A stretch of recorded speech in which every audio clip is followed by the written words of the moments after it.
For centuries, fathers were measured only by how much they could provide for their children. But finally, something is changing. I've always said that the biggest privilege of my life is not my parents' wealth, but their love. You could call me a daddy's girl. My dad. I've been blessed to grow up with a present and loving father who knew the names of all of my friends and locations of all of my enemies. I will look for you. I will find you. Over the past 25 years, the world has faced the epidemic of absent fathers. The ones who left for milk and never returned. What age did you start to comprehend that, like, your dad's not coming home? I don't think I comprehended it. I just thought everyone had one parent. My dad abandoned my family, and My dad has completely ghosted me out of his life. My father cheated. It was the most fucked up dad ever and left us. My dad was in prison from the time I was 5 until the time I was 13. I waited every weekend and you never showed up. And you always said that you would. I don't even have a father to hate. He's never in my life. And not having your dad makes a fucking difference, bro. I'm gonna marry me a beautiful honey, and I'm having me a whole bunch of kids. I'm gonna be a better father than he ever was. How come you don't want me, man? But yet, something is shifting. Over 2.6 million men are single fathers in the US right now. That's the number which grew almost tenfold from 1960s. It seems like for the first time in decades, men aren't expected just to provide for their children, but they want to be there for them.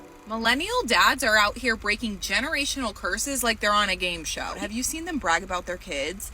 They will give you a 47-slide PowerPoint presentation about the developmental milestones of their child. He made the middle school basketball team, man. So today, let's talk about how to be a great father children are proud of. Spoil them. Keep in mind, my dad made sure that I was a brat. When I wanted something, same second I have it. One time, I went on a date and then I came back and I asked my dad, "Dad, do you think I'm spoiled?" And my dad was like, "Well, of course you are. Why?" I went on this date and this guy kind of made me feel bratty. Back then, my dad gave me the best dating advice. He told me, if a man is using the word spoiled as something negative, that man is not for you. And here's what he explained. He was like, I love providing for your mother, for you, for your sisters. I love seeing the joy on your face. But here's one thing you have to understand about men. Because when people tell me that my daughters are spoiled, it feeds my ego. Because I, as a man, understand that I can provide anything. And that makes me happy. And if a man has this mentality, he will use the word spoiled as a good thing. But if he's using it as a negative thing, he's pretty much straight up telling you that you have to lower your standards, or he's just not going to provide to you.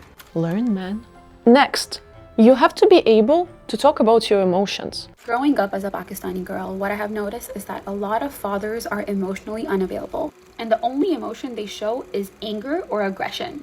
They almost don't know what it's like to communicate or express what they're feeling. And that's simply because they were never taught to, because their fathers never did that to them, and then their fathers never showed any emotional care to them. So it comes out in forms of aggression or abuse. And it's this generational pattern that's been going on. Fathers' worth has always been tied to providing, making sure their family's comfortable, but we're never taught that what the kids need the most and what the family needs the most is emotional love and emotional connection. I know that for some men, it's really hard because a lot of men grew up with the belief if they're talking about their emotions, if they're vulnerable, it means that they're weak. A lot of men, or might I even say most men, including myself, hurt in silence. And it's just how we were shaped. But there is strength in vulnerability. My father grew up in Dagestan. I know that for him, it was very hard to talk about the emotions. But I think God made him open up by having 3 daughters. So talk to your children about the emotions and don't be embarrassed about this, because this is what's really gonna make you closer. When I was a kid, my dad would read to me every single night. After he finished reading, he would always ask me the same question. So what is the moral of the story? And those discussions became my favorite quality time with my dad. And as I grew up, our ritual has evolved. We have started our own book club and we were discussing literature for hours as we were drinking the espresso, which my dad made for me. So if you are like me and you see book discussion as a love language, I highly recommend the sponsor of today's video, Shortform. Shortform is a book summary app which specializes in crafting guides for non-fiction books. Their library consists of thousands of books on personal development, business, and pretty much whatever non-fiction subject interests you. What's great is that it's basically a cheat code for learning faster. If you could spend 20 minutes on a book and learn more than you would in 20 hours of reading it, you'd do it, right? And with Shortform, the summaries aren't the cheap AI overviews. Shortform has a team of actual writers who craft detailed summaries with high-level commentary and analysis to help you to learn on a deeper level. Try it out for yourself and start with the books which I think everybody should read. My personal favorites are Intelligent Investor, Devil's Chessboard,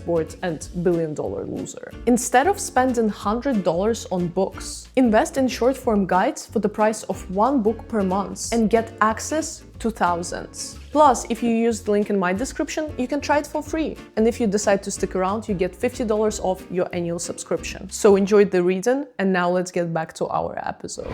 Always keep your promises. My parents never hurt me, and I understand what a rare privilege it is to say that. And one of the reasons why is because my parents never gave me false promises. I knew that if they say something, they truly mean it. Nobody believed me, but I knew you'd come back. How? Because my dad promised me. And I know that sometimes in the moment you want to promise the world to your children, but that's how you also teach them how not to trust you. I'm a parent who doesn't follow through with their promises. I know, and I take it super literally and get excited every time just to get disappointed. And this is how they will treat their relationships going forward. Your words should have value, especially your words as a father. Celebrate children's effort, not just their results. I remember when I went to my first rhythmic gymnastic competition. I was expecting to get the first place, but instead, I got the last one. It was so embarrassing because they were literally lining you up and I knew that I'm last. My dad was present at that competition. I ran to him, I started crying and I told him that this is the worst day of my life and he has to take me home. So my dad drove me back. But before we stopped at home, he stopped me at some shop. I was like, Dad, what is this? He was like, trust me, come in. We came into the store and I saw so many medals. And my dad was like, which one do you like the most? Obviously, I picked gold. And my dad bought it for me. And then we went and got ice cream. And as we got the ice cream, my dad was like, so what do you want to tell your mom? And I was like, I think I'm just gonna tell her that I got the first place. And I was like, Dad, will you tell her that I did? He was like, sure, it's gonna be our little secret. And then I came home and my mom was like, so how was your day? And I told her, it was the best day ever. I got the first place. And then Dad and I, we also got ice cream. It was amazing. And then I grew up and I often remembered how my first medal was literally bought by my dad. I asked him, Dad, weren't you scared that I'm gonna be spoiled, bratty, entitled because of this? He told me, I just always wanna be there for you. And it's been like that ever since I was born. On my bad days, he would make sure that my days are at least a little bit good. And on my good days, he would make sure that they're perfect. Be a consistent father. Don't love bomb them when you've been away for too long, or just turn cold when you're present all the time. This man has been out of my life for the last 15 years, okay? He's tatted up, he's been in and out of prison, he's currently in prison right now, okay? I get in contact with him, we're on the phone. He's like, yeah, I already have a tattoo of your name here and on my hand, and I'm about to get your face tattooed of when you were a baby on my stomach.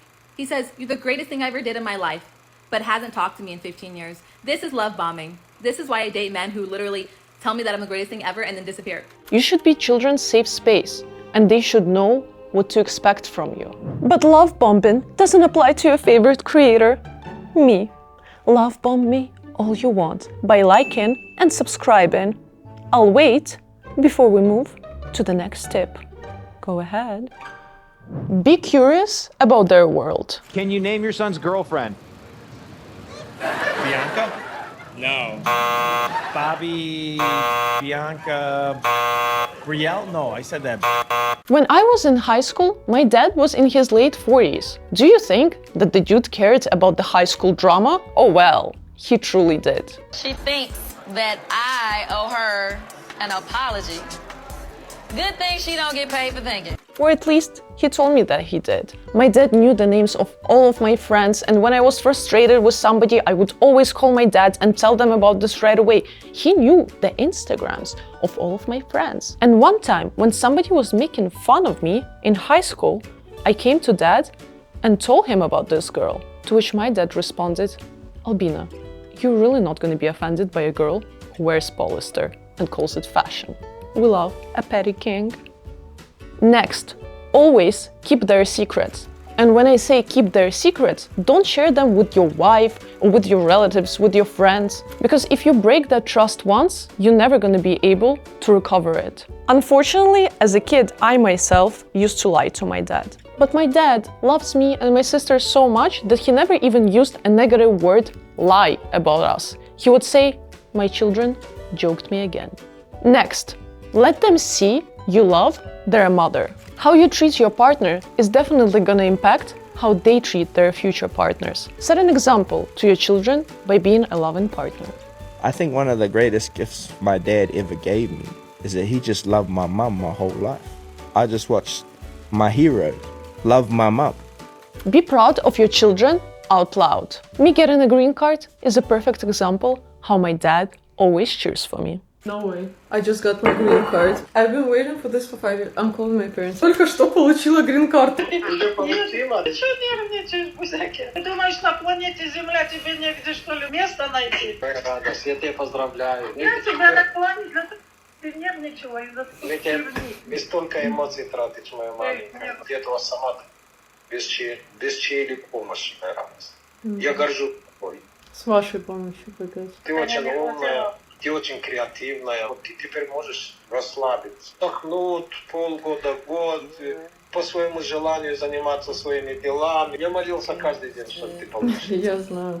And lastly, tell them you love them often. Even though I'm 28 years old, I never go to bed without texting my dad good night. And every time he responds, good night, I love you. Because when all is said and done,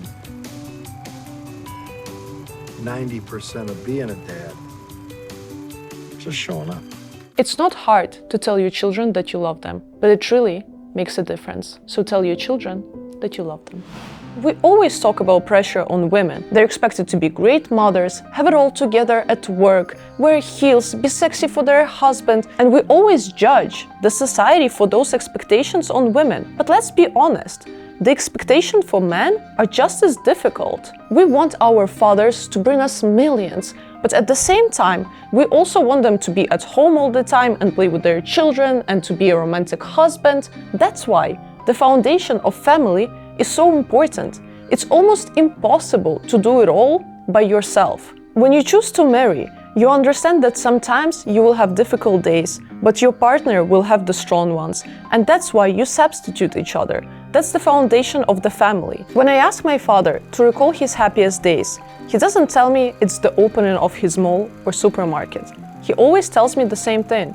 It's the day when I saw my children for the first time. And same applies to children. When they're asked about their fathers, they're not going to recall their triumphs at work. They will say, it's when he taught me how to ride a bike, or it's when he was singing happy birthday to me first thing in the morning. It's when I lost the competition and he was still there for me and he was proud of me. So the question is, when your children are asked about you, will they try to change the subject because it's too painful to recall, or will their eyes light up when they say your name? I want to thank my father, My dad. My dad. Dad. my dad, My dad. And my dad. my father, dad, Dad. dad, Dad. dad. My dad. And my dad. My father.